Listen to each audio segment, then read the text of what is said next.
Ah, yes, 90s NES problems. Well, Thankfully, they we still live in exist today, but they do. We do live in a day where you can get like a Retron or something that you could just put an NES cartridge in and it works a whole lot better nowadays. they do So there's have their compatibility problems sometimes too. But yes, overall, that's not a terrible solution. It's not a terrible solution. I know my dad has something like that because it's so hard to get our original NES to work. It does work. You just really have to fight it, and I think it's a combination of bent pins and everything like that because, like, we used Game Genie. It's one of those original ones where you had to, like, load it. Ooh, hey, parasol. And then you had to put the cartridge in. That way it's not a top loader. Top loader didn't have that problem, as I understand. No, and that's why the loader. top loader goes for big bucks, because at least here in the States, the top loader was... I don't know if it was limited, I can't say for sure, but they're hard to find now. Finding a really good top loader is sought after by collectors and everybody just because of how well they played and, you know, just how it works. It's much smaller. You don't have to screw with the side cartridge. It's an upright mounted cartridge holder, and it also, quote me if I'm wrong, didn't it have RGB on it? The top, they called it the AV Famicom in Japan, which is exactly the same design as our NES top loader, but it takes Famicom games. That had RGB on the back, but the top loading NES does not. It has RF, and the RF is actually lower quality than the toaster NES, which is like the one downside to it. I don't know exactly how to explain how it's for something about the scan lines or something like that. It's lower quality, which has always really bummed me out because games work awesome in it, but the picture quality is like a significant downgrade from the front loader. Well, if you have the skills to do it, and it is quite common, especially nowadays, but you got to have somebody good.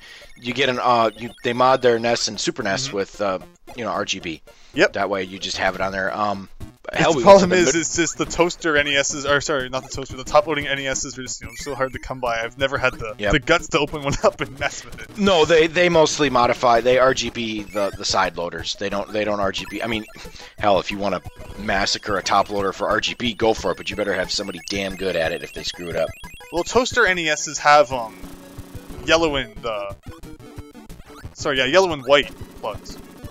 Yeah, the mono audio and video. I mean, I don't old usually video. notice it anyway. God, I can't even play my Nintendo anymore. I don't even freaking have a TV that has RF on it anymore. I'm just gonna I just thought about that. I'm like, damn, if I want to bust up my original console, where the hell am I gonna find a TV with RF on it? Especially that stupid little freaking adapter it came with. Oh my god. You gotta set your TV to channel 3 and you can't even do that anymore. No, it doesn't even. There is no RF. I mean, I don't even know how the hell I'd play it. I guess the best thing would be a Retron 5 or Ouya. That's actually the way to go. My Ouya, I love my Ouya. Don't take my Ouya from me. My Ouya is just amazing. I have so many titles on that. I mean, even not to get off topic a little bit, but it's just sitting in my living room. And that's my main console station. It's sitting right next to my 360 and my PS4, and it just sits there. And I'll get the urge to play it, or I'll get somebody over that wants to play something classic, and boom, loads up every time. Works like a champ. We are kind of a bit off topic. We're already in World 2. I completely got through entirely Vegetable Valley. Good, because I hated that level.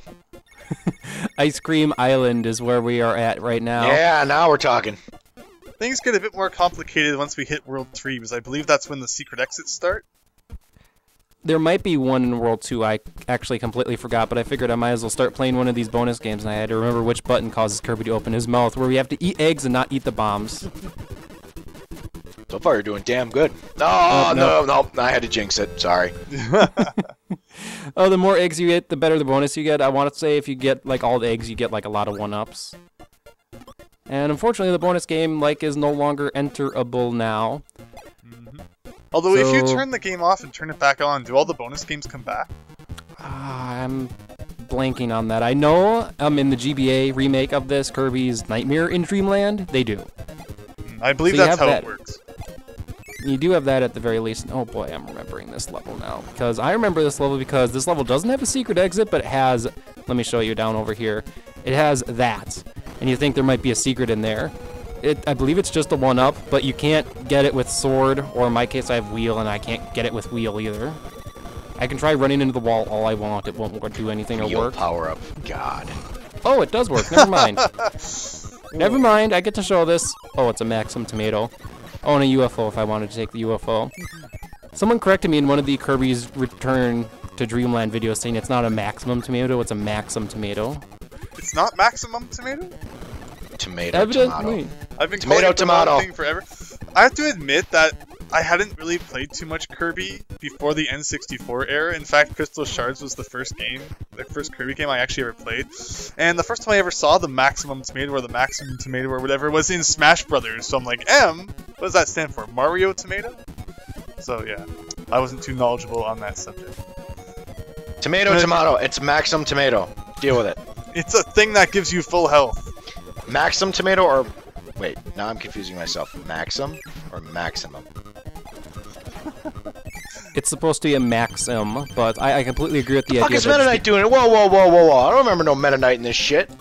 Meta Knight, well, this is the first game he appeared in, actually. He calls hordes of enemies to fight you, actually. Actually, I do remember this now. Okay, I had forgotten that. Holy crap, how did I forget that? Apparently I did. I'll be damned. But in terms of console things, I'm just playing this on an emulator, admittedly, so we won't be running into any crook cartridge issues or something like that. Also, my game freezes. Although we do have to worry about the internet connection. Oh, yes we do. No worrying about Yes, we do. freezing or anything like that, but just because you're playing on an emulator doesn't mean you're scot-free. And I was just informed of that little mishap because I was unaware of it. I was just like, wow. Freaking wow. Well, good news is at least you're doing better in this game than we were than Return to Kirby's Dream Land. Yeah, Return to Dreamland. I still haven't figured out the bonus game, but this is the original, and I've got the bonus game down pat. Anyway, let's play this game. It's the Crane game, or Crane Fever, where you have to pick up Kirby's for extra lives. It's not too difficult. No, it's not, but you still gotta line up the crane. Let me try to get the big Kirby. Let's see if that works. I think I might be a little I think you off. got it. Did I get him? Oh, he's flailing a little bit. Oh. Nope, not quite. Fat bastard. I'll try Get again. in the claw. It's like a real crane machine. It's rigged. It's rigged. It is. They are rigged. And I can tell you that they're rigged because they set the spring tension on them. There's a spring got it tension this on time. the claw. I actually can't remember the last time I played a crane game, usually because it's just a whole bunch of things that I don't need. Last time I played a crane game, I looted the whole damn thing, and then they ended up closing it down, and then when they refilled it, they changed the difficulty on it. Oh. Bastards. But yeah, this was, for all intents and purposes, my first game ever. So I actually wanted to ask you two, what was the first game not that you played, but that you could say you owned? On what console? What are we talking for the NES? First ever. It can be NES though. First ever game? I'll let And you guys you could first. say, okay. Because I've got something you guys probably have never even heard of or freaking probably seen. In my case, it's Kirby Adventure. Once again, it's a game you could say you owned. Like, if someone asked you who owns that game, you could say, that's my game. Okay, video game wise or? Video game wise. Okay. Andrew? So yeah, I've told the story many times. So like when I was born, my parents already had the NES, and they already had games like Mario 1, 2, 3, Mega Man 2, Star Tropics. So I played those a lot. When I was about 3 years old, my parents bought me a Super Nintendo, although it wasn't new. What they actually did, it's so funny, and no one would ever do this these days, but they actually found someone that was selling their used Super Nintendo in the newspaper classified ads. I mean, Craigslist just completely replaced all that these days. But yeah, they bought that for me, and then that came with Super Mario World and things like that. So I guess I technically own that. But the first thing I ever got actually brand new was in 1997 when I was 5 for my birthday. I got an N64 with Super Mario 64.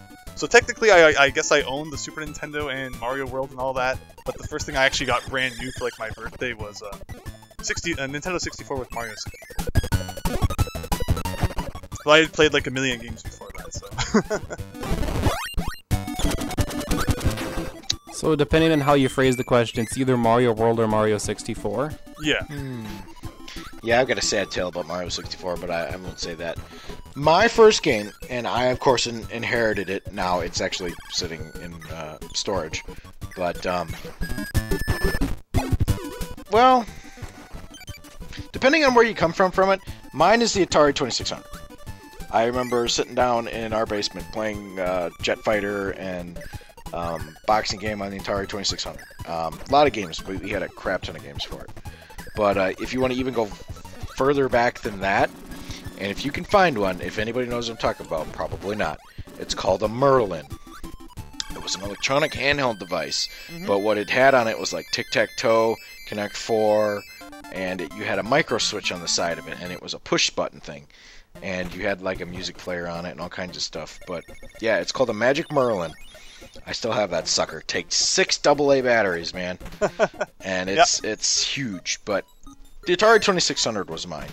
Well, it's mine now. I inherited it. I was obviously not born when that came out, but I caught the tail end of playing it. But so when the NES came out, that one was mine. And we had a lot of games for that. And I can sit there remember playing...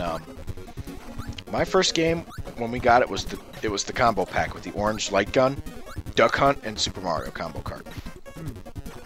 So that was my first game I eventually played, and I can remember playing the light gun game with the Western game where you got to shoot desperados and stuff. Wild Gunman?